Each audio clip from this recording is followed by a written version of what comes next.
نحمده ونصلي على رسوله الكريم اما بعد فاعوذ بالله من الشیطان الرجیم بسم اللہ الرحمن الرحیم۔ کل کی نشست میں سفر سے متعلق کچھ ضروری باتیں عرض کی تھیں، مزید کچھ باتیں بھی ہیں اس سے متعلق۔ نمبر ایک مسئلہ یہ ہے کہ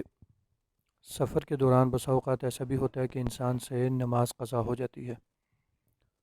ایسی صورت میں اس نماز کو ادا کرنے کا کیا طریقہ کار ہوگا؟ تو اس کے بارے میں یہ بات سمجھ لینی چاہیے کہ نماز کا جو آخری وقت ہے اس وقت کو ملحوظ رکھنا چاہیے کہ نماز کے آخری وقت میں انسان مسافر ہے یا مقیم ہے۔ اگر نماز کے آخری وقت میں انسان مسافر ہے اور پھر وہ نماز اسے قضا ہو گئی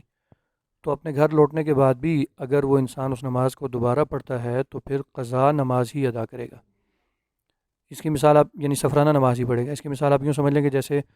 مغرب کی نماز کا وقت نکل رہا تھا اور ایک انسان سفر کی حالت میں تھا، ابھی تک مقیم نہیں تھا، تو نماز وہ نہیں پڑھ سکا۔ اب وہ اپنے گھر آ گیا اور عشاء کی نماز اس نے اپنے گھر میں ادا کر دی، لیکن چونکہ مغرب کی نماز اس کے ذمہ رہ گئی ہے، مغرب کی بجائے اگر ہم اس کو عشاء کی نماز کر لیں، چونکہ مغرب میں تو ویسے بھی 3 رکعتیں ہیں، لیکن اگر عشاء کی نماز کر لیں کہ عشاء کی نماز کسی سے قضا ہو جاتی ہے اور وہ سفر کی حالت میں ہے، اگلے دن اس کی سفر سے واپسی ہو گئی، اب وہ اس نماز کو دوبارہ سے ادا کرنا چاہتا ہے،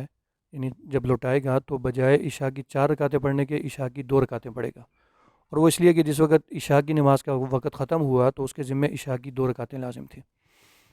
اور اس کے اپوزٹ لے لیں اگر کہ بھئی ایک انسان اگر عشاء کی نماز کے آخری وقت میں اس نے جب نماز پڑھنی تھی اس نے اور وہ نماز نہیں پڑھ سکا، نماز اس نے چھوڑ دی، لیکن وہ تھا مقیم اپنے گھر پہ اور پھر وہ سفر پر نکل گیا۔ اب سفر میں اس کو فرصت مل گئی اور وہ چاہتا ہے کہ میرے ذمہ جو قضا نمازیں ہیں میں وہ نمازیں ادا کر لوں، تو چونکہ جو نماز جس وقت میں اسے قضا ہوئی تھی یہ انسان اپنے گھر میں مقیم تھا، تو عشاء کی نماز کو اگر سفر کی حالت میں بھی پڑھے گا تو تب بھی یہ 4 رکعتیں ہی ادا کرے گا۔ سمجھنے کی بات یہ ہے کہ جو نماز جس حالت میں قضا ہوئی اسی حالت کے مطابق اس نماز کو پھر لوٹایا بھی جائے گا۔ سفر کی حالت میں اگر اختتام ہوا وقت کا تو اس نماز کو اگر گھر میں بھی پڑھے گا دوبارہ قضا کے طور پر تو سفرانہ ہی پڑھے گا، اور اگر مقیم تھا اور تب اس کی نماز قضا ہوگی تو اس نماز کو اگر سفر کی حالت میں بھی لوٹانا چاہتا ہے تو اقامت والی نماز کے مطابق ہی لوٹائے گا اس نماز کو۔